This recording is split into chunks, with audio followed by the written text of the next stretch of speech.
Hi, I'm Rev Myron. I'm a minister through Pathways of Light, and I've been a Course in Miracles student for 40 years. Something I've been doing for the last several years is reading the lessons, asking the Holy Spirit to interpret for me, to help me to understand it better, to clarify it. And then I write whatever comes to me. I call this meditative writing. And that's what I'm going to share with you today. We're going to begin today with lesson 10, which says, my thoughts do not mean anything. And I will read a paragraph or two, and then I'll talk about it. So this idea applies to all the thoughts of which you are aware or become aware in the practice periods. The reason the idea is applicable to all of them is that they are not your real thoughts. We have made this distinction before and will do so again. You have no basis for comparison as yet. When you do, you will have no doubt that what you once believed were your thoughts did not mean anything.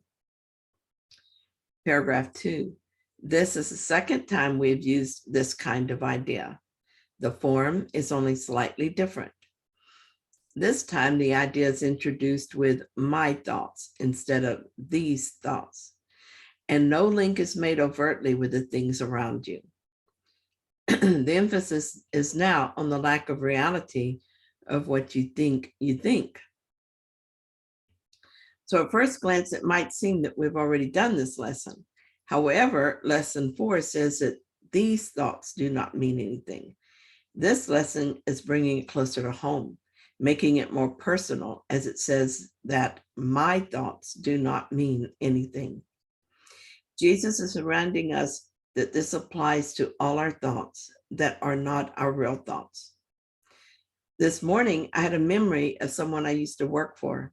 The thought was that he would take advantage of me, asking me to do work that was not mine to do.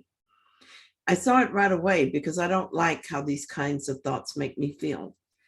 I released that thought as it was corrected with a truer thought that in his fear, he is calling for love. The first thought was not my real thought. It was the ego perception of what was happening. The second thought was my real thought, and it was the Holy Spirit's perception of the situation. The first thought that this man would treat me unfairly was meaningless. It had nothing to do with the reality of our oneness.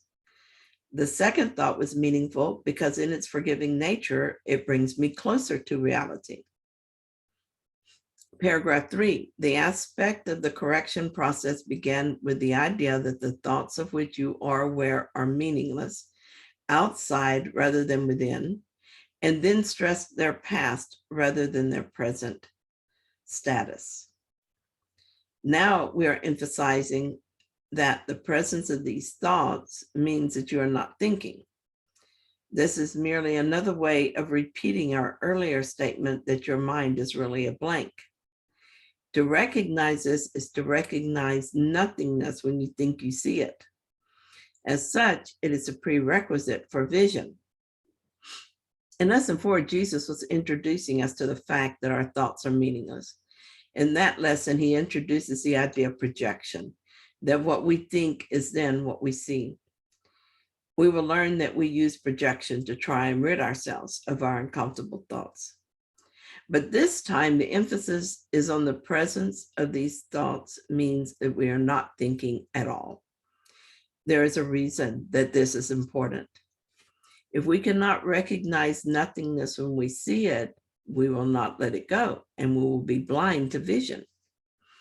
In my judgmental thoughts toward the man I used to work for, I had to ask for another way to see. This brought me to a more charitable way to see him, and this is a stepping stone to Christ's vision.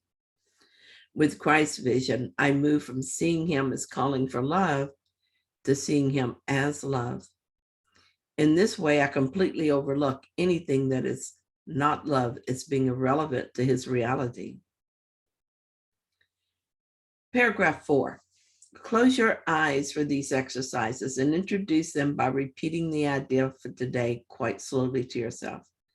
Then add, this idea will help to release me from all that I now believe. The exercises consist, as before, in searching your mind for all the thoughts that are available to you without selection or judgment. Try to avoid classification of any kind. In fact, if you find it helpful to do so, you might imagine that you are watching an oddly assorted procession going by, which has little, if any, personal meaning to you. As each one crosses your mind, say, my thought about blank does not mean anything. My thought about blank does not mean anything. Paragraph 5. Today's thoughts can obviously serve for any thought that distresses you at any time. In addition, 5 practice periods are recommended, each involving no more than a minute or so of searching. It is not recommended that this time period be extended, and it should be reduced to half a minute or less if you experience discomfort. Remember, however, to repeat the idea slowly before applying it specifically, and also to add, this idea will help to release me from all that I now believe. I love the idea of looking at my thoughts as an oddly assorted procession going by. The detachment this allows me helps me not to take any of it personally, and thus to see them all as the same. My thought about my granddaughter being sick is not different than my thought about the cost of fruit being so much higher now. Neither is my real thought, and so when my focus is on them, I'm not thinking at all. They are just the thoughts I think, and that means I am not aware of my real thoughts.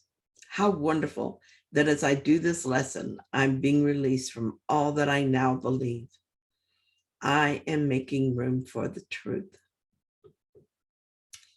Thank you so much for watching my video and for sharing this lesson with me.